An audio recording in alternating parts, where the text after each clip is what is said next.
কোরআন বলতেছে হুজুর আপনি বলেন সৃষ্টির যেখানে পালাক না কেন, যত দূরে যাক না কেন, মরণ তার সাথে মোলাকাত করবে। মরণ থেকে পালানোর কোনো রাস্তা নাই, মরণ থেকে পালানোর মতো কোনো রাস্তা নাই। যেখানে থাকুক মরণ তার সঙ্গে দেখা দিবে। এই মরণের যন্ত্রণা এত বড় ভয়াবহ। হযরতে ঈসা নবীর উম্মত ঈসা নবীকে ডাক দিয়ে বলল, হুজুর আপনি তো কুম বিসমিল্লাহ বলে মরাকে জিন্দা করে দেন। সুবহানাল্লাহ বলা যাবে একসাথে। ঈসা আলাইহিস সালামের মুজিজা ছিল। উম্মত বলতেছে, ও আল্লাহর নবী আপনি তো মরার জিন্দা করেন আল্লাহর হুকুমে। তা আমরা একটা বিষয় আপনার কাছে আবদার করে বলি। কি আবদার? বলে নূহ আলাইহিস সালামের 4টি বেটা ছিল, হাম সাম ইয়াফেস কেনান। কয় বেটা? 4 বেটা, মানে 4টে ছেলে। হাম সাম ইয়াফেস কেনান। তো আপনি একটু হামকে জিন্দা করেন, জিন্দা করে তাকে জিজ্ঞেস করে নূহ আলাইহিস সালামের নৌকা সম্পর্কে আমরা একটু বিস্তারিত তার কাছ থেকে জানতে চাই।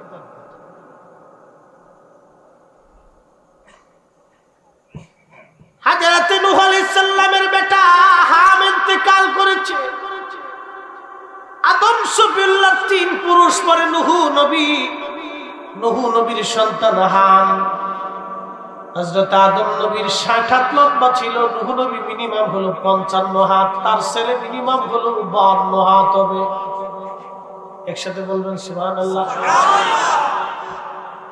আমরা কয় হাত? মাত্র 3.5 হাত। তার লাভের শেষ নেই। কি কথা কর না কেন?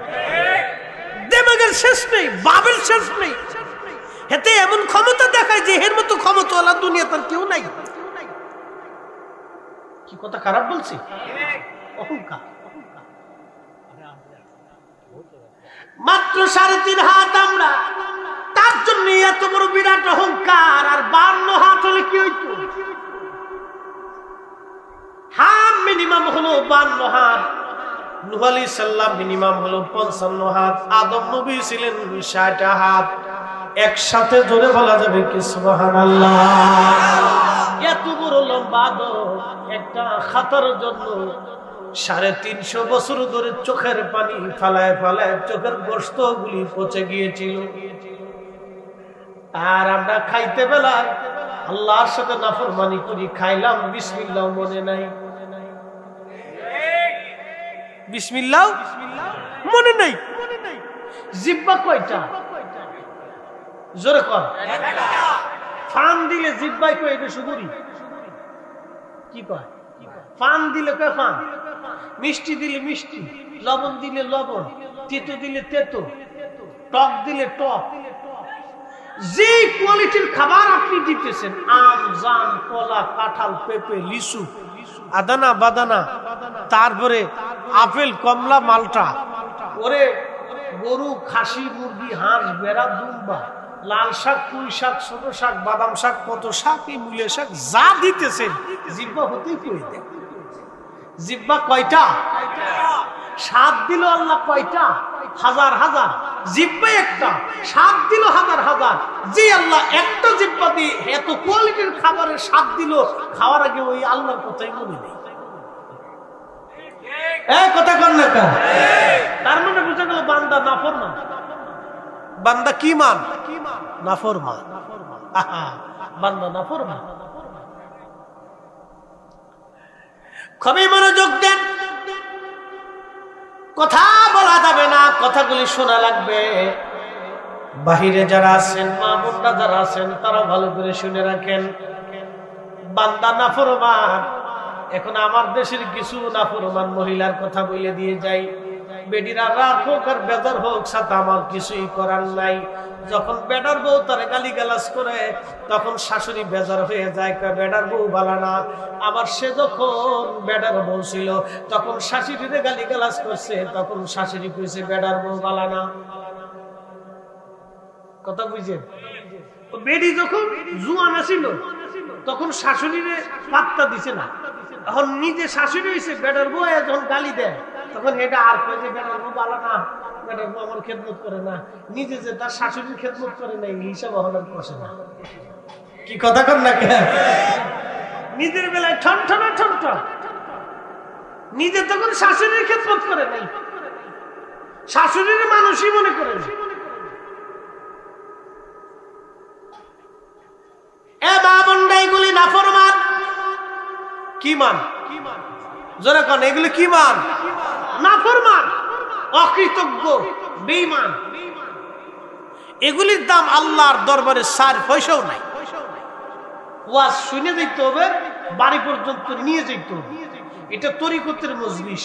তরিকত মানে আল্লাহ প্রাপ্তির রাস্তা। যেই পথে গেলে আল্লাহ পাওয়া যায় এটার নাম হলো তরিকা।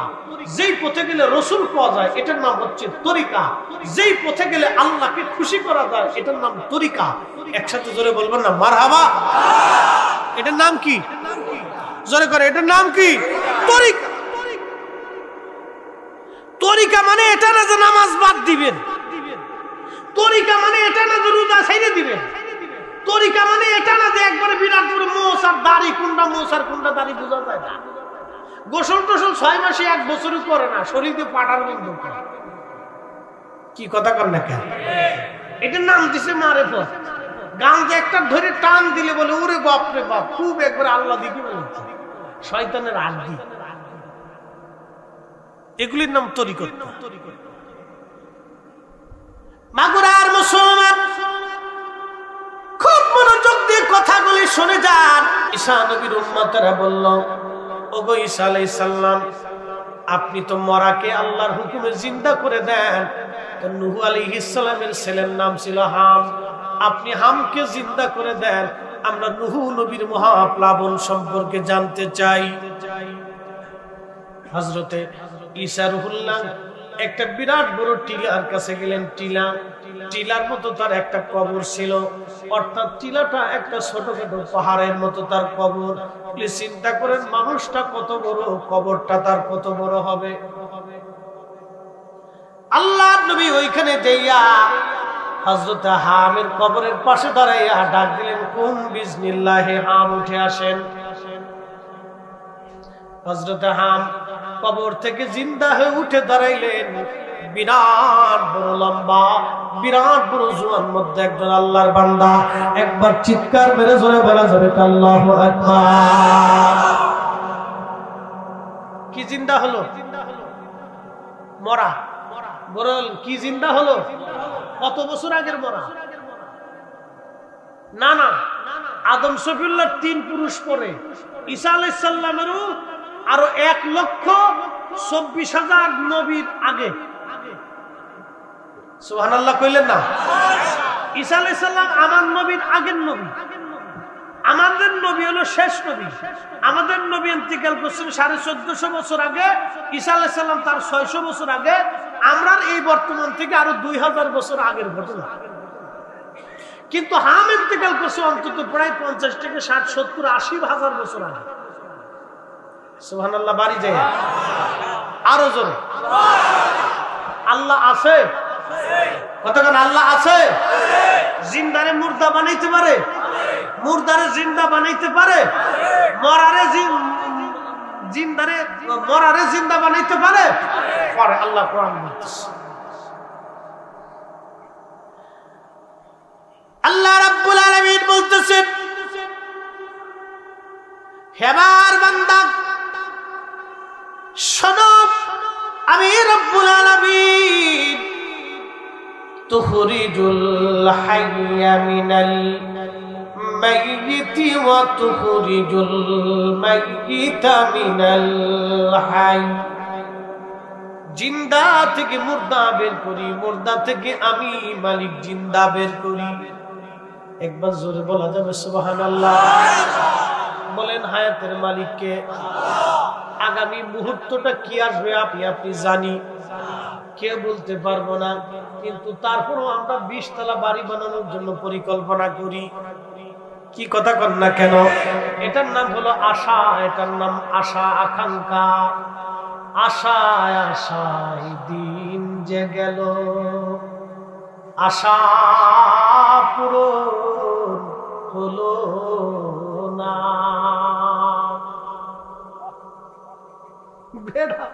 কানা ঠিকই লেগছে। আশায় আশায় দিন চলে গেল, আশার পূরণ হলো না। জীবনের সব আশা পূরণ হয় না। বাজানে আশা যদি না দিত মানুষ, তাহলে মারা যাইতো। আশায় আশায় আমার আল্লাহ মানুষকে বাঁচায় রাখে। অবশ্যই জিন্দা থেকে মুর্দা যিনি করেন, মুর্দা থেকে জিন্দা যিনি করেন, তিনি আল্লাহ। এক সেকেন্ড দুনিয়াতে বাঁচবেন কোনো গ্যারান্টি নেই। কোরআন বলে ওয়ামা তাদরি নাফসুম বিআইয়ি আরদিন তামুত, বান্দা কোন জায়গা কোন হালতে কোন অবস্থায় মারা যাবে আল্লাহ ছাড়া কেউ জানে না। চিৎকার করে জোরে বলেন আল্লাহু আকবার। বাড়ি পর্যন্ত যাওয়ার গ্যারান্টি আছে? মাহফিল থেকে বের হওয়ার গ্যারান্টি আছে? দম সাইডে দিবেন ভিতরে নিবেন গ্যারান্টি আছে? যদি না থাকে তাহলে ঘুষ খাওয়া পারে না। কি কথা কর না কেন? যদি এই গ্যারান্টি না থাকে তাহলে অন্যের জমি হক নষ্ট করা যাবে না। যদি এই গ্যারান্টি নাই থাকে তাহলে অন্যের মাথায় বাড়ি দেওয়া যাবে না। কথা কোন ঠিক কিনা? অনেক ভাই ভাইয়ের জমি বুঝাই না, অনেক বোন ভাই বোনের জমি বুঝাই না। ভাই জমি দিলি না তো পরে নিস, জমি দিলি না পরে নিস। পরে নিস বলতে বলতে ভাই মরিয়ে গেছে, জমি কে বুঝাবি? কিয়ামতের মাঠ তো আল্লাহর আদালত দ্বারা। কি কথা কর না কেন? আল্লাহর আদালত হবে, বিশ্বাস আছে? 100% পিওর। হায়াত ও মওত যেমন সত্য, আসমান থেকে বৃষ্টি নামে যেমন সত্য, জমিন থেকে ফসল হয় যেমন সত্য, মানুষ কবরে রেখে আসতেছেন যেমন সত্য, মায়ের পেট থেকে সন্তান প্রসব হয় যেমন সত্য, আখিরাত ওইরকম হবে। আল্লাহ বিচারের কাঠগড়ায় মানুষকে দাঁড়া করাবে। মালিক ইয়াউমিদ্দিন, বিচার দিনের মালিক আল্লাহ হবে। হাসরের মাঠ কায়েম হবে, এটাও তেমন সত্য। কথা বলেন ঠিক না বেঠিক? আল্লাহর আদালতে দাঁড়াইতেই হবে। মানুষ জানে কিন্তু মানে না। দুনিয়ার একটু ভালো খাওয়া। আচ্ছা ভালো খাওয়াটা কি? বাংলাদেশে যে সবচেয়ে বিরাট বড় ধনী, কোটি কোটি টাকার মালিক, হাজার কোটি টাকার মালিক, ওই বেটার বেগুন ভর্তা আর আমরার বেগুন ভর্তা কি আলাদা? ওই বেটার আলু ভর্তা আর আমরার আলু ভর্তা কি আলাদা? আমরার আলু মনে হয় অন্য মাটির থেকে, আর ওনার আলু মনে হয় অন্য মাটির থেকে। একই আলু, একই ডাল, একই গরু, একই খাসি, একই ভর্তা, একই লাল শাক, একই পুঁই শাক, একই ওই আপনার কি বলে মুলা শাক, ওই একই গুড়ার ডিম ছাতাই একই।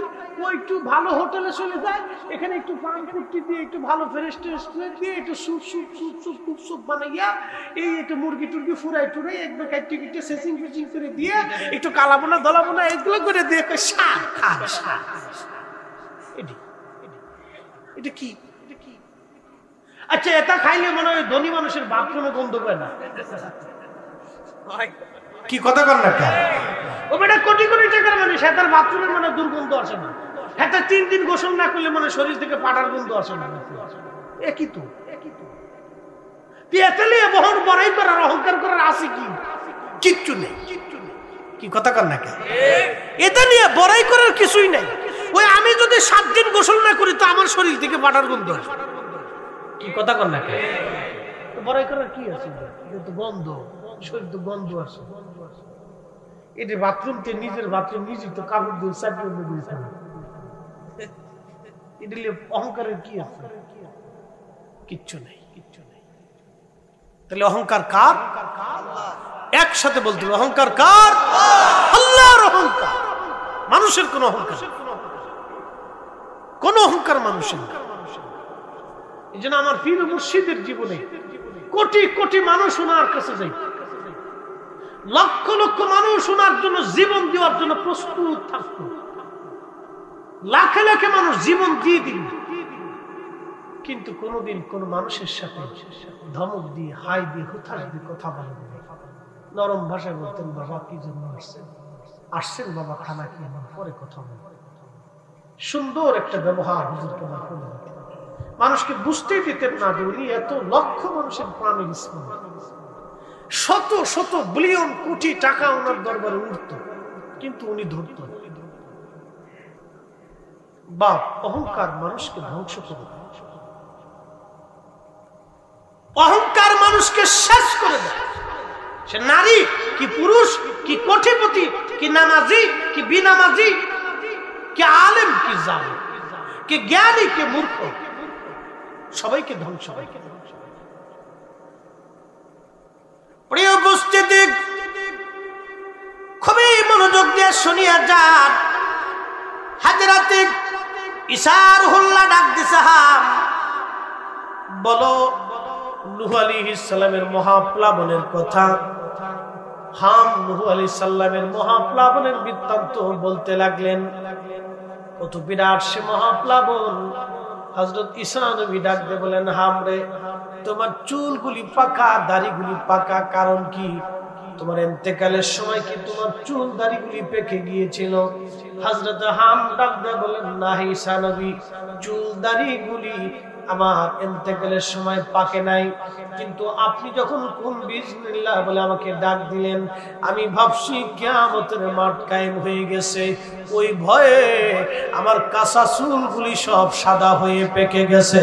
একবার জোরে বলা যাবে কি আল্লাহু আকবার? কল্পনা করতে পারবে কিয়ামতের মাঠ কায়েম হয়ে গেল কিনা? ওগো ঈসা রুহুল্লাহ, আমি ভাবছি কিয়ামতের মাঠ কায়েম হয়ে গেছে। এই ভয়ে আমার চুলগুলি পেকে গেছে। হুজুর, আমার ইন্তেকালের সময় আমার চুল পাকে নাই, কিয়ামতের হাসরের মাঠের ভয়ে আমার চুলগুলি পেকে গেছে। কোরআন বলে, তা'রুজুল মালাইকাতু ওয়ার রূহু ইলাইহি ফি ইয়াউমিন কানা মিকদারুহু 50 আলফা সানা।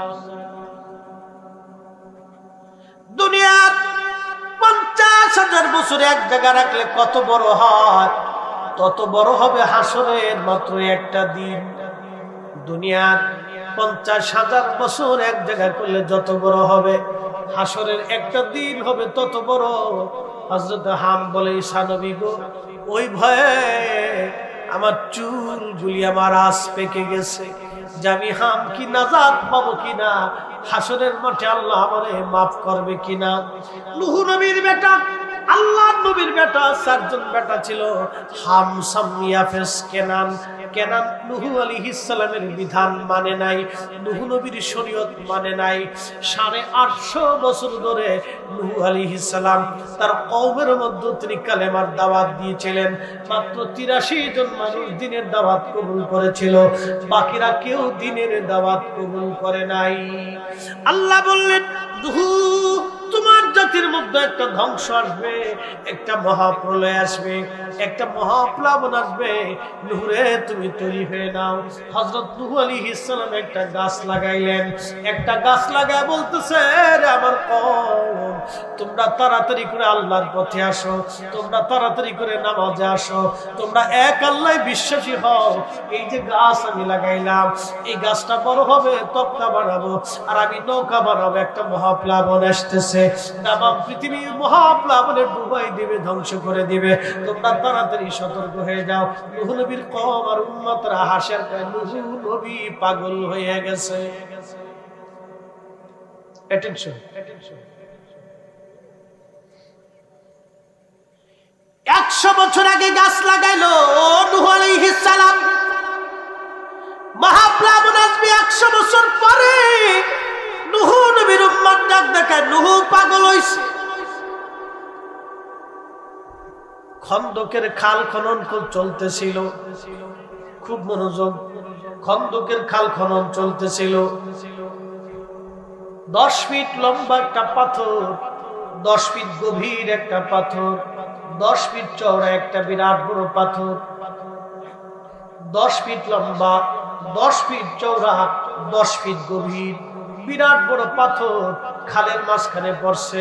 সাহাবীরা দৌড়ে এসে বলল, ইয়া রাসূলুল্লাহ, এত বড় পাথর সরানোর মতো শক্তি আমাদের কারোই নাই। এত বড় পাথর সরাবো, কোনো কৌশল আমাদের কাছে নাই। নবীজি দৌড়ে আসছে, সাহাবীরা রে একটা হাতুড়ি আনো। একটা হাতুড়ি দিয়ে আল্লাহ নবী পাথরের মধ্যে বাড়ি মারলেন। 10 ফিট চওড়া, 10 ফিট ডিপ, 10 ফিট গভীর এই পাথরখানা 3 ভাগে বিভক্ত হয়ে একবারে ফেটে গেল। একবার জোরে বলা যাবে আল্লাহু আকবার। কয়টা বাড়ি দিছে? জোরে বলেন। একটা। ছোট্ট হাতুড়ি দিয়ে নবীজি একটা বাড়ি দিছে। হাত দিয়ে ছোট্ট হাতুড়ি দিয়ে একটা আঘাত করছে। 10 ফিট চওড়া, 10 ফিট দৈর্ঘ্য, প্রস্থ এবং ডিপে এত বিরাট বড় পাথর 3 ভাগে ভাগ হয়ে গেল। একসাথে বলবেন আল্লাহু আকবার। এটার নাম নবুয়তের শক্তি। কোন শক্তি? নবুয়তের শক্তি। এটার নাম নবুয়তের পাওয়ার। খাজা মঈনুদ্দিন চিশতি একা। বর্তমানে আমরা সারা পৃথিবীতে আলেম আছি 2 কোটি। বাংলাদেশে 60 লাখ, পাকিস্তান ভারত দিয়ে এই সারা পৃথিবীতে 2 কোটি খালি আলেমই আছে। 2 কোটি হুজুর। প্রত্যেক জুমাতে মসজিদে ওয়াজ হয়, হাজার হাজার মাহফিলে ওয়াজ হয়, হাজার হাজার সেমিনার হয়, হাজার হাজার তালিম তরবিয়ত হয়। তবলিগের ভাইরা মসজিদে মসজিদে বসে বসে মানুষকে বুঝায়। মুসলমান বানাইছে কই? কথা বুঝেন নাই মনে হয়। মুসলমান হইল কয়জন? চ্যানেল আছে, ইউটিউব আছে, ফেসবুক আছে, বই আছে, টেলিভিশন আছে, মিডিয়া আছে। এত ওয়াজ, এত নসিহত, এত তর্ক, এত বিতর্ক, এত বুঝানো, এত সাজানো, মুসলমান কয়জন? কয়জন মুসলমান হয়েছে? খাজা বাবা আজমিরি কি ওয়াজ করলেন? চ্যানেল নাই, টিভি নাই, আলেম নাই, উলামা নাই, সেমিনার নাই, মাহফিল নাই, সম্মেলন নাই, কিচ্ছু নাই। পায়ে হাঁটলেন, দাওয়াত দিলেন, পায়ে হাঁটলেন, দাওয়াত দিলেন। একজন না, 2 জন না, 1 কোটি মানুষ কালেমা পড়ে মুসলমান হয়ে গেল। চিৎকার করে বলা যাবে না আল্লাহু আকবার। উনার ওয়াজ কি ওয়াজ ছিল? উনার জবান কি জবান ছিল? আর আমরার জবান কি জবান ছিল? বুঝে যাওয়াটা জরুরি। কেউ যদি এখন ফাল দিয়ে কন যে ওনার কি কাজ করছে, বেদাত শিরিক শিখিয়ে গেছে, ওরে জুতা দিয়ে পিটিলেও হকা দেয়। এই কথা কম না, কথা বলতে। খাজা বাবা আজমেরি যদি এদেশে ইসলাম ভাঙা ঢুকাইতে, মুসলমান কি জিনিস এটা তো জানতে। আজান তো দূরে, মুসলমান কি জিনিস এটা তো বুঝতে দিল। এটা কাটার সুযোগই তো। মন খারাপ করে না। উচিত কথায় ময় বেজা, গরম ভাতে বিলাই বেজা, ডাল ভাতে কুটুম বেজা, হক কথা তিতা লাগে। খাজা বাবা আজমিরি কি ওয়াজ করলেন যে তার একার ওয়াজে 1 কোটি মানুষ কালেমা পড়ে মুসলমান হয়ে গেল। একসাথে জোরে বলবেন আল্লাহু আকবার। আমরা তো ওনাদেরকেই ভালোবাসি। কি কথা কন না কেন? আচ্ছা, আপনাদেরকে একটা প্রশ্ন করি, খাজা বাবা কত বছর আগে আসছিলেন? 1000 বছর আগে। খাজা বাবা আজমিরি 1000 বছর আগে আসছে। 1000 বছর ধরে এই উপমহাদেশে ইসলাম চলতেছে। মসজিদ আছে, আজান আছে, নামাজ আছে, একামত আছে। 1000 বছর ধরে আমরা নামাজ পড়ি নাভির নিচে হাত বেঁধে। 1000 বছর পরে আইসিয়ে উন্ডা কারা বুকের উপর উঠাইয়া আমার মসজিদে ভেজাল বাঁধাইলে। কি কথা কন না কেন? কথা মানে বুঝেন নাই আমারটা। শাহজালাল রহমতুল্লাহ কত বছর আসেন? 800 বছর। কত বছর? 800 বছর ধরে সব মুসলমান নামাজ পড়ে এইভাবে। হঠাৎ করে 800 বছর পরে এসে মিডিয়ার যুগে নামাজ এইভাবে আসলো কেন? কারণটা কি? আর আপনি এসে বলবেন যে আমরা দিন বুঝি না। তার মানে শাহজালাল দিন বুঝে নাই, খাজা বাবা আজমিরি দিন বুঝে নাই, যাদের এক ওয়াজে হাজার হাজার মানুষ কালেমা পড়ে মুসলমান হয়েছে। আর আপনার শাইখের ওয়াজ শুনলে এই মুসলমান হিন্দু হয়ে যায়। হ্যাঁ, কি কথা কর না? আজকে এক শাইখের ওয়াজ শুনতেছি, ফিলিস্তিনের যারা যুদ্ধে মরে যেতেছে তাদের দাড়ি নাই, তাদের নারীরা দেখেন না, পর্দা করে না, কাজটা করুন না, তারা মরে যেতেছে, তাদের দাড়ি নাই, তাদের নারীরা পর্দা করে না। ও কত বড় নিকৃষ্ট ইহুদির দালাল, চিন্তা করতে পারছেন? ও দাড়ি আর বুরকা দেখতে আইছে। ওরা যারা শহীদ হয়ে যাইতেছে তারা বাইতুল আকসার জন্য শহীদ। আরো বিরাট বড় জুব্বা লাগে, টুপি লাগে, বিরাট বড় লম্বা দাড়ি দিয়ে আর ইহুদি দালালের পক্ষে নিয়ে নিছে।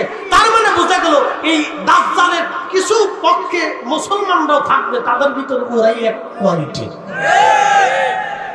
নারে তাকবীর, নারে রিসালাত, হযরত মাওলানা মুফতি জহিরুল ইসলাম ফরিদী সাহেব, নারে তাকবীর।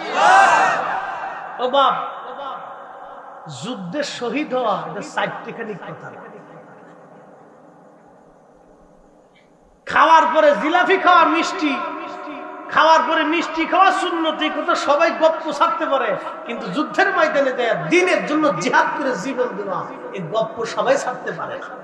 কি কথা কন না? এটা ফিলিস্তিনিরা আজকে কইরে দেখাইতে চায় পৃথিবীর একটা super power. Super power, super power বুঝে? পৃথিবীর পারমাণবিক শক্তিধর দেশের ভিতরে একটা ইসরায়েল, আর একটা আমেরিকা, আর একটা যুক্তরাজ্য, আর একটা ফ্রান্স। এই 4 পারমাণবিক শক্তিধর দেশ মিলে সব অস্ত্র ইসরায়েলে জমা করছে। হামাসের 30,000 যোদ্ধা, বেশি না, মাত্র 30,000। 3 লক্ষ কাফের সৈন্য ওদের চারপাশ দিয়ে ঘিরে ধরে রাখছে। 30,000 মুক্তিযোদ্ধা হামাস, মুক্তিকামী এই যোদ্ধারা বাইতুল আকসা দেশের স্বাধীনতার জন্য ওরা প্রাণ কোন লড়াই করে নিজের জীবন কুরবানি করতেছে। ও দেশের নারীরা জীবন দিচ্ছে, বাচ্চারা জীবন দিচ্ছে, আর উনি এদেশে মাইকে বসে বসে গপ্প সেরতেছে। ওদের দাড়ি নেই, ওদের কি নাই, বুরকা নাই, এটা গপ্প সেরতেছে। শয়তান জুতা দিয়ে পিটানোর দরকার। কি কথা বলছেন? ও আজাদি, ও ইহুদির দালা।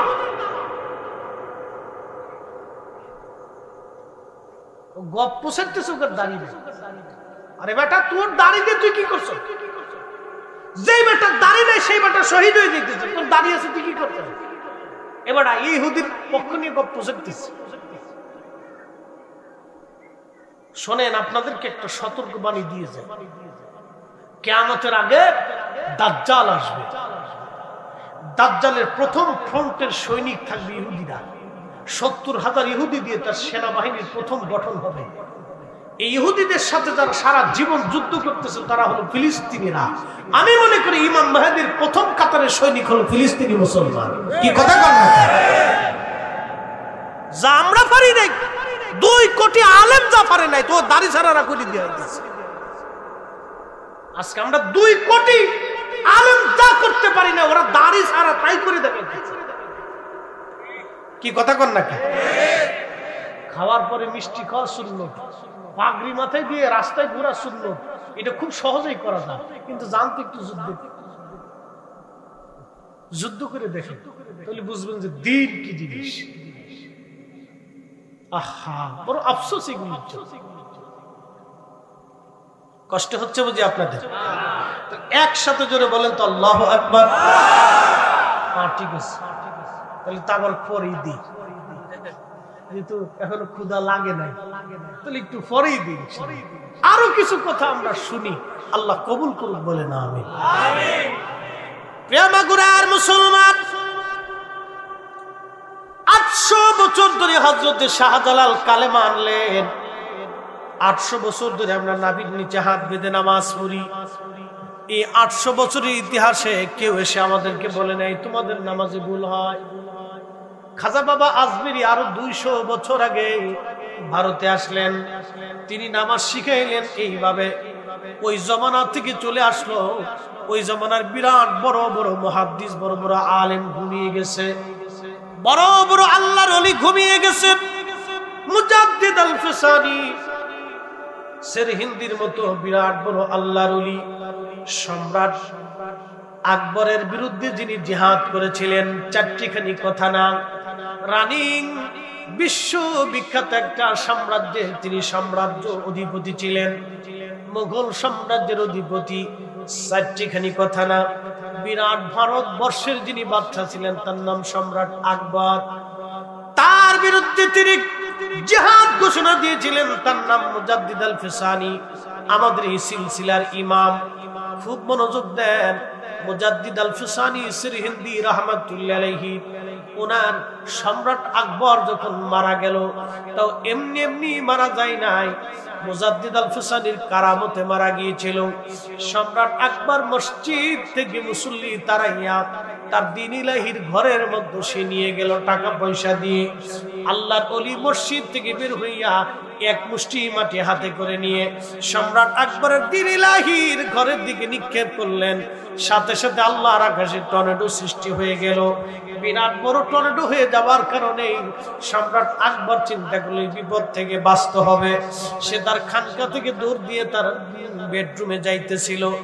এমন সময় আল্লাহ বলেন, ও সম্রাট আকবর, আমি ফেরাউনরে সুবাইয়া সুবাইয়া মারছি, নমরুদের 400 বছর ধরে জুতা দিয়ে আমি পিটাইছি, কত বাদশারে আমি আল্লাহ মুহূর্তের মধ্যে একবারে ক্ষমতা চুপ করে দিয়েছি। আমি আল্লাহর সাথে যারাই নাফরমানি করেছে, দুনিয়াতে যারা জুলুম করেছে, আমি আল্লাহ তাদের প্রত্যেকের ধ্বংস করে দিয়েছি। তুই আজকে নতুন ধর্ম বানাইছো, লা ইলাহা ইল্লাল্লাহ আকবারুল খলিফাতুল্লাহ। একবার জোরে বলা যাবে কি নাউজুবিল্লাহ। তুই এই কালেমা বানাইছো, আমার নাম রাখছো, কিন্তু আমার আখিরি নবীর নাম রাখিস নাই। সম্রাট আকবর রে, আজকে তোর আমি কায়দা মতো এই টর্নেডোর বাতাসের মধ্যে ফেলাইয়া আশ্রয় আশ্রয় পিটাই পিটাই মারবো। সম্রাট আকবরকে পিটে পিটে সেই দিন মারা হলো, তার মেরুদণ্ড ভেঙে গেল। 3 দিন পরে সম্রাট আকবর জাহান্নামে চলে গেল। সম্রাট আকবরের মরে যাওয়ার পরে তার ছেলের নাম জাহাঙ্গীর ক্ষমতায় আসলো, বিবির নাম নূরজাহান। একজন স্ত্রী পরে স্বামীরে পরিবর্তন করে দিতে, স্ত্রী যদি খারাপ হয় তাহলে স্বামীও খারাপ হয়ে যায়। আমার দেশের নারীদের চাহিদার তো কোনো শেষ নাই। আলতা দাও, সোনু দাও, পাউডার, আলকাতরা, ঘোড়ার ডিম, আগর ডিম, বাগর ডিম, আর এরপরে মুখের মধ্যে মাখাই তারা পাউডার আর সোনু আর আপনার কি বলে আড়া, এগুলি মাখাইয়া মেকআপ করে মানুষের সামনে আসে। এখন বুড়া বেডির বাহু বেশি। ঢাকা শহরে মাঝে মধ্যে দেখা যায় বুড়া বেডি মেকআপ করে ওই আপনার রাস্তা দিয়ে রিক্সায় চলে আড়ে। আর আমরা হাসি আর বোঝা যায় মহিলার চাইতে মেয়ের চাইতে মেয়ের ভাও বিরাট বড় বেশি। তার মানে অবস্থা বিরাট বড় খারাপ। বগুড়ার মুসলমান খুব মনোযোগ দিয়ে কথাগুলি আর শুনে যাবেন বাজার। সম্রাট জাহাঙ্গীরের বিবির নাম ছিল নূরজাহান। নূরজাহান স্বামীরে তার ওই দাসীবাদী দিয়া তারে আনন্দে মতোয়ারায় রাখতো, আর গরুর গোশই মত দিয়া স্বামীরা আনন্দে মতোয়ারা কইরা নিজে রাজ্য চালাইতো। মুজাদ্দিদ আল ফুসানি বললেন, না নূরজাহান, বাতিলের কাছে আমি কখনো মাথা নত করব না। সম্রাট জাহাঙ্গীর তোমার কাছে মাথা নত করবো না। সম্রাট জাহাঙ্গীর ওনাকে জেলখানার মধ্যে দিয়ে দিলেন। 40,000 গোয়ালিয়র জেলখানার মধ্যে 40,000 কয়েদি ছিল। আল্লাহর ওলি জেলখানার মধ্যে চলে গেলেন। আল্লাহর ওলি জেলখানায় যাওয়ার পরে ওই 40,000 কয়েদির মধ্যে হিন্দু অন্য ধর্মের যারা ছিল সবাই কালেমা পড়ে মুসলমান হয়ে গেল। আর চোর ডাকাতগুলি আল্লাহর ওলির সোহবতে বৈশা মানুষের মতো মানুষ হয়ে গেল। একবার জোরে বলা যাবে কি সুবহানাল্লাহ। তেলের গাড়ি তেলে চলে,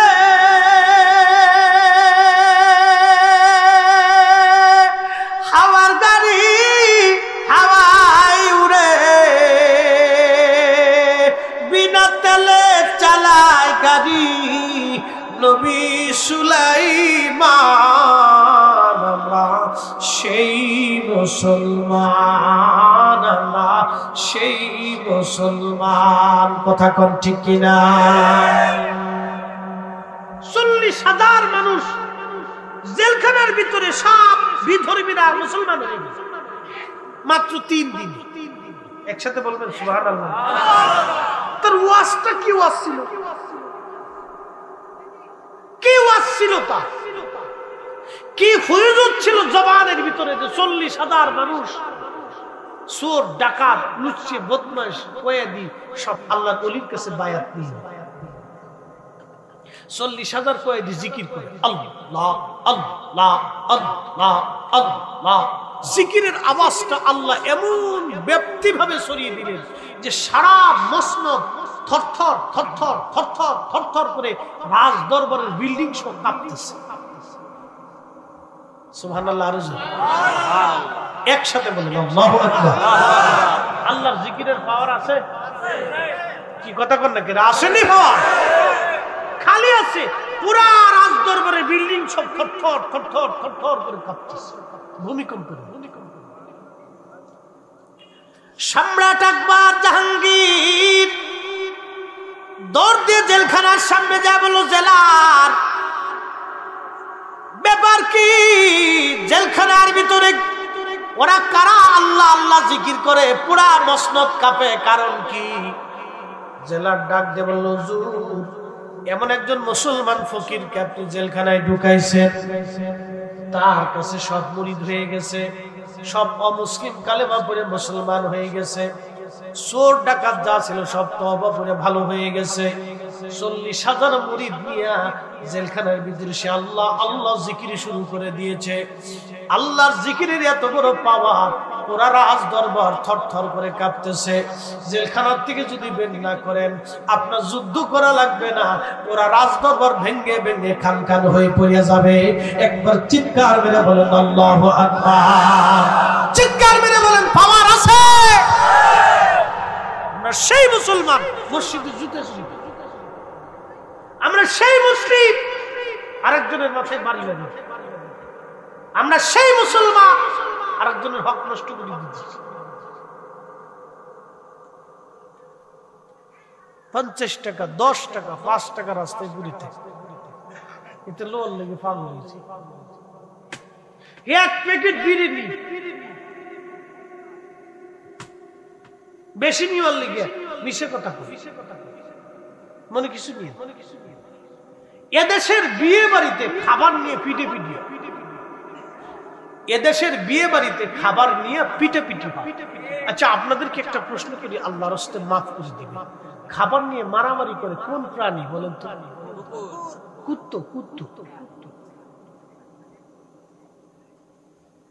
কি কথা খারাপ বলছি? খাবার নিয়ে মারামারি করে কুত্তো, কি কথা ঠিক কিনা? সেই খাবার নিয়ে যদি মানুষে মারামারি করে, তাহলে কুত্তা আর মানুষের মধ্যে কোনো তফাৎ নেই। জোরে কর, তফাৎ। কষ্ট হইতেছে আপনাদের? মানে খুব বেজার হয়ে গেছে, একবারে ঠাসা মেরে দিয়ে দিলেন।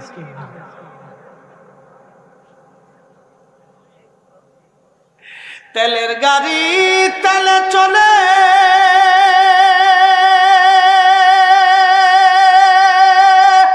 হাওয়ার গাড়ি হাওয়ায় উড়ে, বিনা তেলে চালায় গাড়ি নবী সুলাইমান।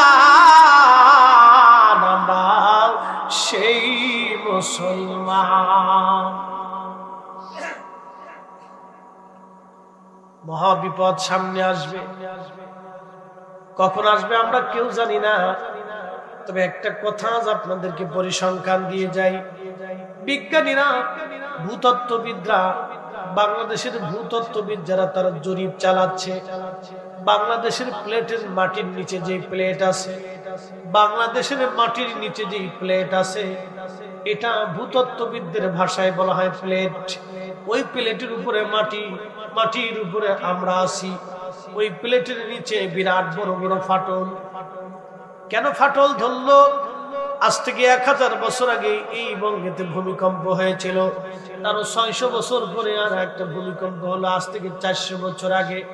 ওই ভূমিকম্পের কারণে বর্তমানে কক্সবাজারের যে সেন্ট মার্টিন দ্বীপ আছে, এই দ্বীপটা ছিল সমুদ্রের 3 ফিট নিচে, কিন্তু ওই ভূমিকম্পের কারণে ওই দ্বীপটা 3 ফিট উপরে চলে আসছে।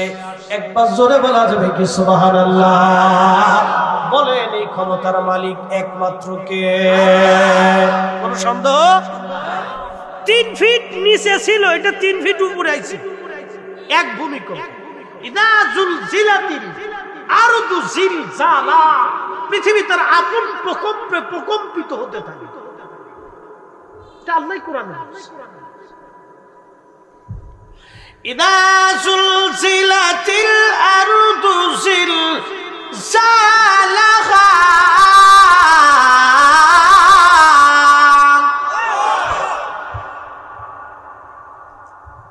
পৃথিবী আপন প্রকম্পে প্রকম্পিত হতে থাকবে। 3 ফিট উপরে আসলো, ওখান থেকে মাটির নিচে ফাটল ধরে গেল। সেই ফাটল এখনো আছে। বিজ্ঞান বলতেছে 400 বছর ধরে ফাটলের নিচে একটা শক্তি জমা হচ্ছে। এক মাসে বাংলাদেশে ভূমিকম্প হয়েছে 14 বার। এক মাসে ভূমিকম্প 14 বার। বিজ্ঞানীরা বলতেছে যে কোনো সময় এটা বের হয়ে আসলে 9 থেকে 8 থেকে 9 স্কেলের ভূমিকম্প সারা বাংলাদেশে বিরাট বড় ঝাঁকুনি দিবে। ঢাকা শহর বিলীন হয়ে যাবে, রাজধানীর কোনো চিহ্ন খুঁজে পাওয়া যাবে না। কি বুঝলেন? ঢাকা শহরে যদি ভূমিকম্প হয় মানুষ মারা যাবে 3 কোটি। 14 কোটি মানুষ ভূমিকম্পে আক্রান্ত হবে, হাজার হাজার বাড়িঘর ভেঙে চলে যাবে।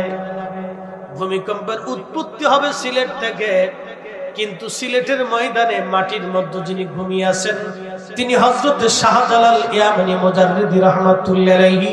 400 বছর না 800 বছর ধরে মাটির নিচে ঘুমায় রয়েছে। ও নবীর উম্মত খুব মনোযোগ দেন।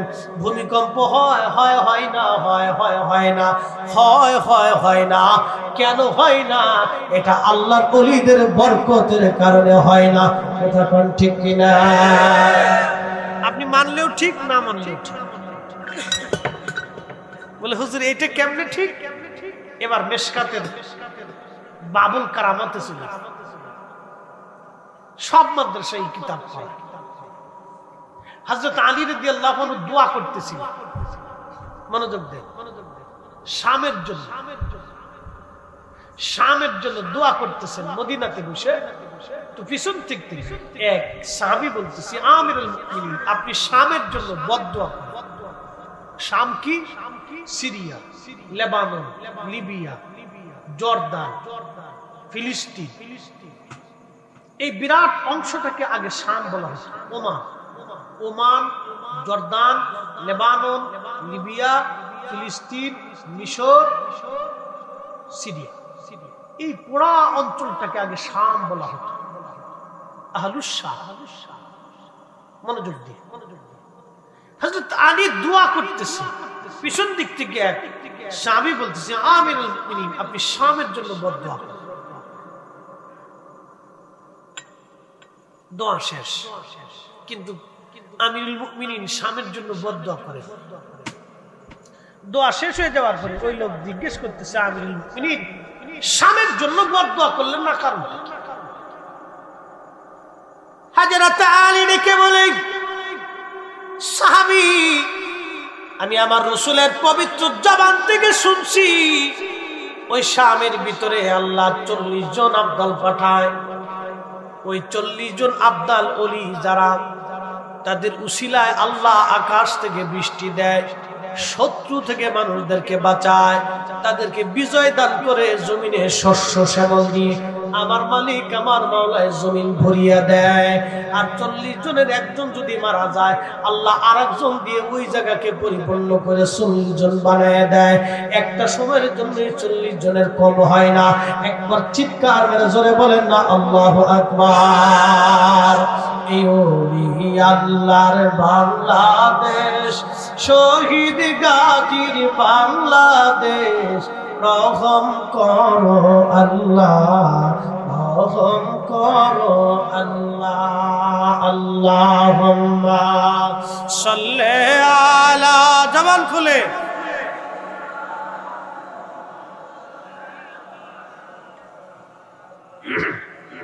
আলা আলি সাইয়্যিদানা।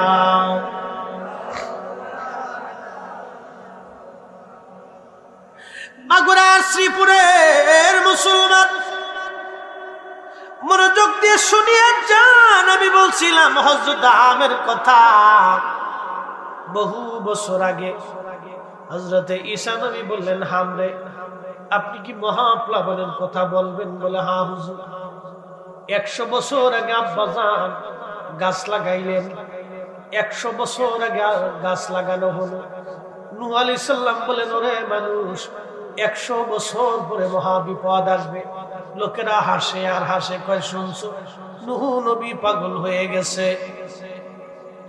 আল্লাহর নবী খন্দকের যুদ্ধের ময়দানে 10 ফিট চওড়া, 10 ফিট ডিপ, 10 ফিট গভীর, 10 ফিট দৈর্ঘ্য প্রস্থ দিয়ে বিরাট বড় পাথর ছোট্ট হাতুড়ি দিয়ে নবীজি আঘাত করলেন, সাথে সাথে 3টা খণ্ড হয়ে গেল।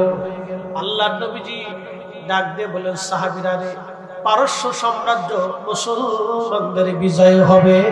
চিৎকার করে জোরে বলেন আল্লাহু আকবার। ফিলিস্তিনের বিজয় একদিন হবে। ফিলিস্তিনের বিজয় কথা কর না, ফিলিস্তিনের বিজয় হবে, বড় বিজয় হবে। ইসরায়েল বলে ওখানে কখনোই কিছু ছিল না, আর ওখানে ইসরায়েল বলে কিছু থাকবেও না। ফিলিস্তিনের বিজয় হবে ইনশাআল্লাহ, বিজয় হবে, আজ অথবা কাল বিজয় হবে। কথা বলেন ঠিক না বেঠিক? বেঁচে থাকলে দেখে যেতে পারে। মনোযোগ দেন। আল্লাহর নবী পাথরে আঘাত করার পরে হাতুড়ির ভিতর থেকে আগুনের ফুলকি বের হল। নবী বললেন, পারস্য সাম্রাজ্য মুসলমানদের অধিকৃত হবে। আবার ওই 3টা খণ্ডের উপরে নবীজি আবার আঘাত করলেন। প্রত্যেক খণ্ডটা আরো 3টা করে খণ্ড হলো, মোট 9 খণ্ড হয়ে গেল। মারহাবা কা কয় খণ্ড হলো?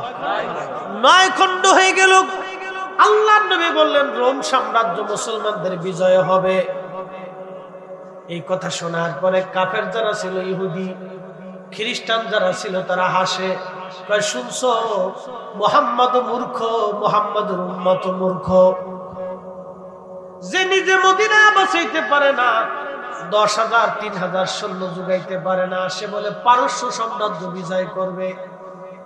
যারা আজকে 5,000 সৈন্য জোগাড় করতে পারে না, তারা বলে রোম সাম্রাজ্য বিজয় করবে। দেখ, মুহাম্মদ মূর্খ, মুহাম্মাদের উম্মত মূর্খ। আর যারা মুনাফিক উম্মত ছিল, তারা বলল, হায় হায় হায়, এটা কি করে হয়, বিশ্বাস করা যায় না।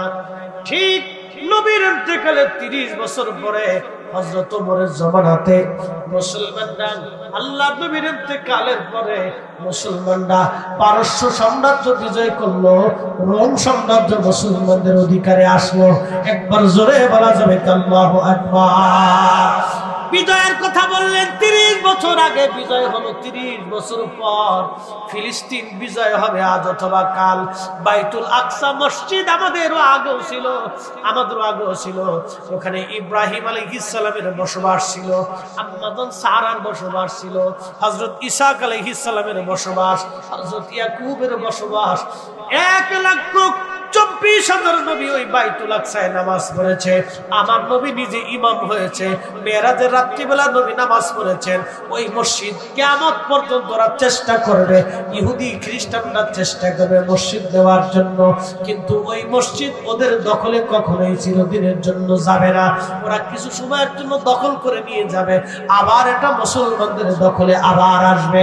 কারণ সুলতান গাজী সালাউদ্দিন আইবের মতো বীর মুজাহিদ আল্লাহ আবার তৈরি করে দিবে, নুরউদ্দিন রঙ্গির মতো বীর মুজাহিদ আল্লাহ আবার তৈরি করে দিবে, খালিদ বিন ওয়ালিদের মতো বীর মুজাহিদ আবার জন্ম হয়ে যাবে, হযরত কাসিমের মতো বীর মুজাহিদ আবার জন্ম হয়ে যাবে। বাইতুল আকসা মুসলমানদের আবার দখলে আসবে। চিৎকার মেরে জোরে বলা যাবে আল্লাহু আকবার। বিশ্বাস আছে? ওটা আমাদের বিজয়। ওটা কিভাবে বিজয় হয়েছিল জানেন? এখানে বিজয়ের ঘটনা শুনে। হযরত ওমর রাদিয়াল্লাহু আনহু খেলাফতে সৈন্যবাহিনী পাঠাইলেন বাইতুল আকসা বিজয়। মুসলমানদের আগে থেকে স্বল্প সংখ্যক সৈন্য ছিল, বিরাট বড় সৈন্য দিয়ে মুসলমান বিজয় হয়েছে না কোনোদিন। ভারতের পানিপথে খাজা মঈনুদ্দিন চিস্তি যখন আজমির শরীফে, তখন মুহাম্মদ ঘুরির সৈন্য ছিল মাত্র 1 লক্ষ, আর পৃথিবীর সৈন্য ছিল 3 লক্ষ। 1 লক্ষ মানুষকে যদি 3 লক্ষ মানুষ পাথরও ছুঁড়ে, তাও ময়দানে দাঁড়ানোর কথা না। কিন্তু মুহাম্মদ ঘুরির বিজয় হয়েছে। শাহজালাল ইয়ামানি যখন গোরগোবিন্দ দরজা দখল করেন, তখন উনার সেই ছোট্ট সৈন্যবাহিনী, মনোযোগ দেন, সুরমা নদী পার হইছেন জায়নামাজ বিছাইয়া। একসাথে বলা যাবে সুবহানাল্লাহ। আচ্ছা, আপনাদেরকে প্রশ্ন করি, বর্তমান শাহজালালের সুরমা আর আগের 800 বছর আগে সুরমা নদী কি একরকম ছিল? না, বিরাট বড় নদী ছিল। খুব খরস্রোতা, বিরাট বড় মিল। 100 বছর আগে ঢাকা শহর কি এরকম শহর ছিল? বুড়িগঙ্গা নদী থেকে এরকম পায়খানা ছিল? 50 বছর আগে ওই বুড়িগঙ্গা নদীতে মানুষ মাছ মেরে খাইছে, গোসল করে খাইছে, ওই পানি নিয়ে ঢাকার মানুষ রান্না করছে। এখন বুড়িগঙ্গা কেউ যদি গোসলে নেমে যায়, মোটামুটি একবার গোসল করে উপরে উঠে, এই শীতকাল সামনে আসতেছে, তাহলে আর সগীরা গুনাহ আসার থাকতো না। খুব মারাত্মক পানির পানি, বাপরে বাপ। আর ওই পানি দিয়ে যদি একবার রান্না বান্না খাওয়া দাওয়া, তাহলে মোটামুটি আর হসপিটালে জায়গা হবে বলে আশা করা যায় না। 100 বছর আগে ঢাকা শহরে ঢাকা ছিল না। এখন ঢাকা শহরে যেরকম হয়েছে, 100 বছর পরে ঢাকা শহর যে জঙ্গল হবে না তার কোনো গ্যারান্টি নেই। কি কথা কন না কেন? এটা জঙ্গল হয়ে যেত। এখন যেটা শহর আছে এটা 100 বছর পরে জঙ্গল হয়ে যেত, বলার কোনো সুযোগ নেই। সুরমা নদী ছোট্ট নদী ছিল না, বিরাট বড় নদী ছিল, যাই নামাজ দিয়ে পার হয়ে গেছে। একসাথে বলা যাবে আল্লাহু আকবার। মুসলমান কখনো পেশি শক্তি দিয়ে বিজয় হয়েছে না, মুসলমানের বিজয় হয়েছে ইমানি শক্তি দিয়ে। কি কথা কর না? মুসলমানের বিজয় হয়েছে ইমানি শক্তি দিয়ে। মুসলমান কখনো অস্ত্র শস্ত্র দিয়ে বিজয় হয় নাই, মুসলমান বিজয় হয়েছে আল্লাহর সাহায্য দিয়ে। মনে রেখে মুতার প্রান্তরে কাফেরের সৈন্য ছিল 2 লাখ, মুসলমান ছিল 3000। আচ্ছা, এখানে যদি 300 মানুষ দাঁড়ায় আর আমরা 3 জন মানুষ যদি দাঁড়াই, 300 মানুষের কাছে 3 জন মানুষ কিছু, 2 লক্ষ মানুষের কাছে 3000 মানুষ কি বলেন তো? ও পাথর মারলে তো ময়দানে দাঁড়ানোর কথা না। কিন্তু তারপরেও সেই দিন মুসলমানদের বিজয় হয়েছিল। একসাথে বলা যাবে না আল্লাহু আকবার। কাফেররা পালাইছিল ইমানি শক্তির দেশ। তা মুসলমানদের বেশি কয়েকজন শহীদ হয়নি, 8-10 জন শহীদ হয়েছে। কাফেরদের নিহত হয়েছিল হাজারে হাজার। একসাথে বলবেন আল্লাহু আকবার। হায়াত মউত কার হাতে? ইসরায়েল ঢুকবার চায় কিন্তু ঢুকে না, ভয় পায়। বাইডেন আগেই কয়ে দিছে গাজায় যদি ঢুকো তাহলে মরণ ছাড়ার রাস্তা নাই। এটা আগেই ভয় ডরাই দিছে। বাইডেনের অন্তরে ভয় ডরাইছে কেডা? কে? আসতে করলেন কে? এবার জোরে কর কে? এটা তো বিরাট বড় সুপ্রিম পাওয়ার, তার তো লাখে লাখে সৈন্য, প্রায় 20-22 লাখ সৈন্য, অস্ত্রে শস্ত্রের কমতি নেই। তো বাইডেন ডরাইল কে? 30,000 মুজাহিদ দিকে, কারণটা কি বলেন? ভয় যিনি অন্তরে ধরান সে মালিকের নাম কি? কিন্তু মুসলমানের ইমানি জোর থাকতো, ইমানি তেজ থাকতে হবে, ভরসা থাকতে হবে আল্লাহর উপরে। হাসবুনাল্লাহু নি'মাল ওয়াকিল, নি'মাল মাওলা ওয়া নি'মান নাসির। আল্লাহর উপরে যে সাহায্য চায়, আল্লাহর উপরে যে ভরসা করে, আল্লাহর আসমান থেকে তার জন্য সাহায্য আসে। কথা বল ঠিক কি? ইমাম শাফিঈ, মনোযোগ দেন, ওনার কথাটা পরে আসি। মুজাদ্দিদ আল ফিসানির কথা বলতেছি। ওনার ধরে নিয়ে জেলখানার ভিতরে ঢুকাই দিল। সম্রাট জাহাঙ্গীর বলে এই ফকিরে বাইরে ফেলতে হবে, এর জেতা রাখলে আমার মসনদ থাকবে না। বলে কিভাবে মারবো? মারার একটা কৌশল হচ্ছে, এরে মারতে হইলে আমরা খুব আনন্দ ফুর্তি করে মারি।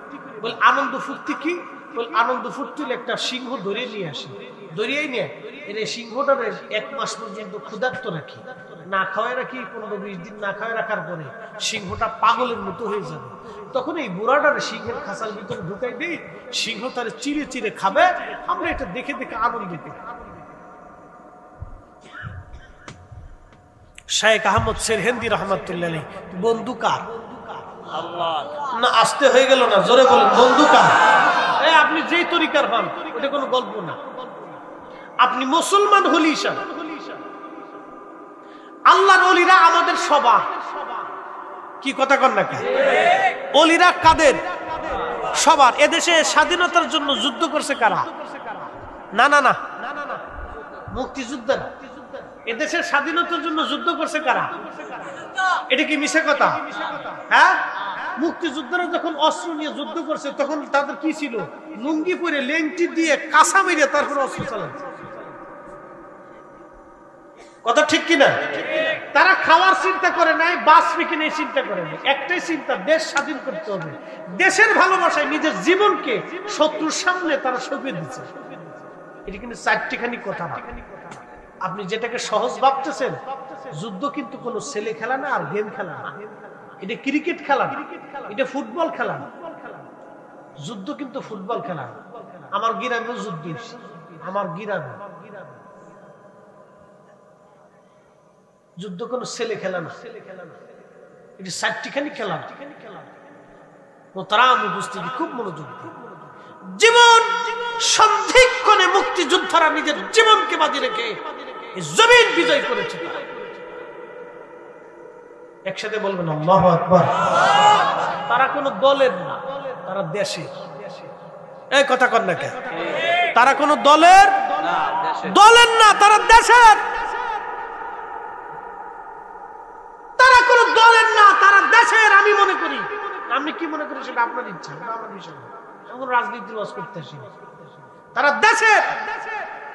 খাজা বাবা আসছিলেন, শাহজালাল আসছিলেন, শাহপরান আসছিলেন, মুজাদ্দিদ আল ফিসানি, কুতুবউদ্দিন কাকি, নিজামউদ্দিন আউলিয়া, আল্লাহর ওলিরা এই জমিনে যারা এসে দ্বীন কায়েম করেছেন, তারা এই জমিনের প্রত্যেকটা মুসলমানের কথা কোন ঠিক না বেঠিক? আপনি কোন তরিকা সেটা ভিন্ন কথা, তরিকা মানেন না সেটা ভিন্ন কথা, কিন্তু ওরা আমাদের সবার। কারণ ওরা দ্বীন প্রতিষ্ঠিত করে জমিনে ঘুমাই দিচ্ছে, ওরা সবার। ওনাদের ওয়াজ করলার পরে যদি আপনার মন কালা হয়ে যায়, তাহলে বুঝতে হবে আপনি রাজাকার। এই কি কথা কর না? যদি ওনার আল্লাহর ওলিদের ওয়াজ করার পরে আপনার মন বেজার হয়, তাহলে বুঝতে হবে আপনি রাজাকার। আপনি এদেশে স্বাধীনতা চান না, আর এদেশে ইসলাম আসুক এটাও আপনি চান না। সোজা বাংলা হিসাব, আমার কাছে বাকি ঝুঁকি নেই। মোরা একটি ফুলকে বাঁচাবো বলে যুদ্ধ করি, মোরা একটি ফুলকে বাঁচাবো বলে যুদ্ধ করি, মোরা একটি মুখের হাসির জন্য অস্ত্র ধরি, মোরা একটি ফুলকে বাঁচাবো বলে যুদ্ধ করি। মাগুরার মুসলমান হযরতে খাজা সরহিন্দি রাহমাতুল্লাহ আলাইহি সিংহের খাসার ভিতরে ঢুকিয়ে দেওয়া হলো। সম্রাট জাহাঙ্গীর প্রাসাদের চারপাশে মন্ত্রী পরিষদ নিয়ে দাঁড়ানো। দেখি মুসলমান ফকিরের আজ কি হালত হয়।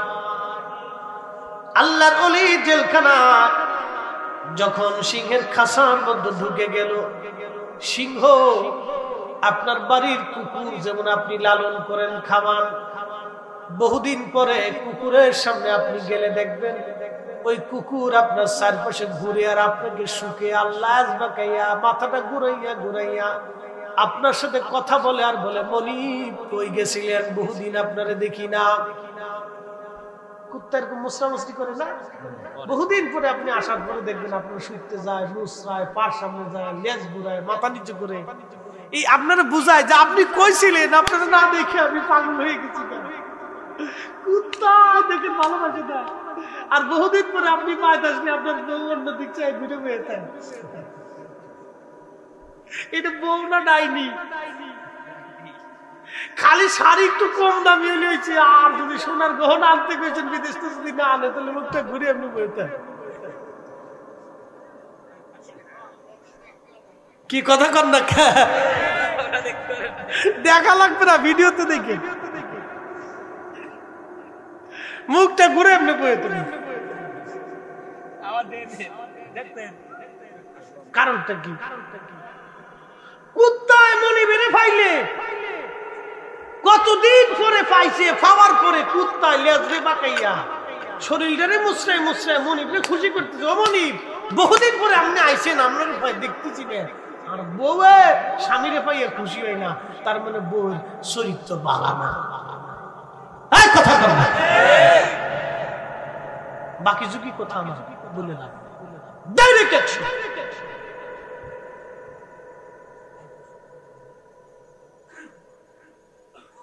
কুত্তা কুত্তা থেকে শিখার অনেক কিছু আছে যদি শিখতে পারে। খাপ মনোযোগ দেন। এই কুত্তার মতো সিংহটা আল্লাহর ওলির দেখা লাশটা বাঁকায়া মাথাটা নিচু করিয়া মুজাদ্দিদ আল ফিসানির কদমের মধ্যে সিংহটা পড়ে গেল। একবার চিৎকার মেরে জোরে বলেন আল্লাহু আকবার। খাবার আছে মিসকিনাম দরে গাহাদ চুফার মায়ে নজর বারে বহালম হাম নজর ফরমা के खाके पा ए मिस्कीना मुजादे दल फैसानी माम मुजादे दल फैसानी माम। सिंहा डेके बोले हुजूर पृथ्वीर কেউ যদি আপনারে না চিনে গো, আমি আপনারে চিনছি, আপনি জমানার মুজাদ্দিদ। হুজুর ওরা আমার খাসার ভিতরে ক্ষুধার্ত বিদায় আপনাকে ঢুকাইছে। আল্লাহ করি গো, আপনার শরীরের মধ্যে আঁচড় কাটা আল্লাহ আমার জন্য হারাম করে দিয়েছে। নিশ্চিন্তে থাকেন, আপনার কোনো ক্ষতি আমি সিংহ করব না, আমি ক্ষুধায় মরে যাব, কিন্তু আপনার শরীরে আমি আঁচড় কাটবো না। আল্লাহ ওলি মুজাদ্দিদ আল ফিসানি নামাজের মধ্যে দাঁড়ায় গেলেন। একবার জোরে বলা যাবে কি মারহাবা? আমরা কইতে ওরে মারে, উরে বাপরে, উরে খালারে, উরে আব্বারে, উরে চাচারে, উরে মামারে, গুগুরে বাঁচা বাঁচা। কি কথা ঠিক কিনা? আমাদের বাঁচা হলে মারে বাঁচাও, আব্বারে বাঁচাও, ওরে খালু বাঁচাও। আর আল্লাহর ওলি নামাজের মধ্যে দাঁড়ায় গেল। তাদের ইয়াকিন কত মজবুত ছিল। কোরআন বলতেছে আইয়ুহাল্লাযীনা আমানুস্তাঈনু বিস-সাবরি ওয়াস-সালাহ ইন্নাল্লাহা মা'আস-সাবিরিন। চিৎকার করে জোরে বলেন না মারহাবা। আল্লাহুম্মা সাল্লি আলা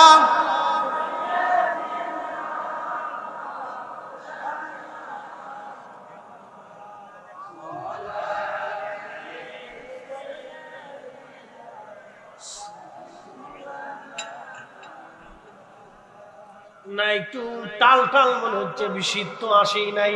এর আগে যদি টাল টাল হয়ে যান তাহলে মুশকিল আছে। একটু গলাটা ছেড়ে দেন, কাশি খুশি দেন, সরাইছেন। এবার দুরূদ শরীফ শুরু করেন। একবার দুরূদ পড়লে 10টা নেকি হয়, 10টা গুনাহ মাফ হয়, 10টা বার আমার আল্লাহ বান্দার দিকে রহমতের নজরে তাকায়, 10টা মর্যাদা আল্লাহ দুনিয়া আখিরাতে বাড়ায়া দেয়। একবার জোরে বলা যাবে কি সুবহানাল্লাহ? আল্লাহুম্মা সাল্লি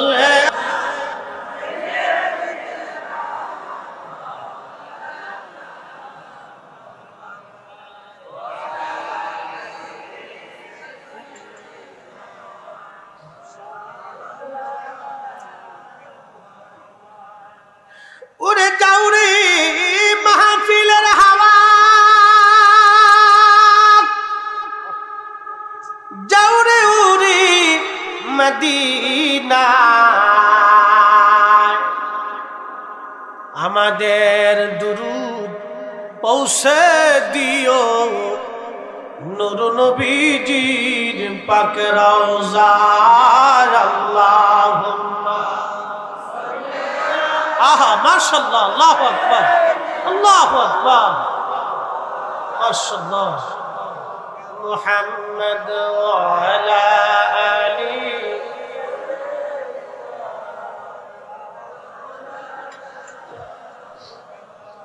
তুমি মোদের আশার আলো, তাই তো তোমায় বাসি ভালো। মারহাবা কর। আমাদের আশার আলো আমাদের নবী। কি কথা কন না কে?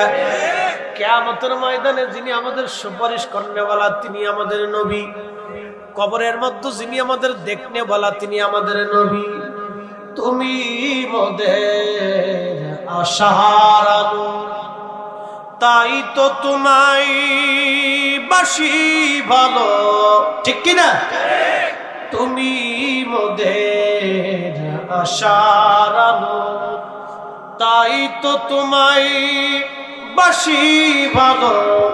হৃদয় নামের ফুলদানিতে, হৃদয় নামের ফুলদানিতে গেথে রেখেছি প্রেমের মালা। ইয়া রাসূলুল্লাহ ইয়া হাবিবাল্লাহ, বলেন ইয়া রাসূলুল্লাহ ইয়া হাবিবাল্লাহ ইয়া রাসূলুল্লাহ। আল্লাহুম্মা, হ্যাঁ মাশাআল্লাহ।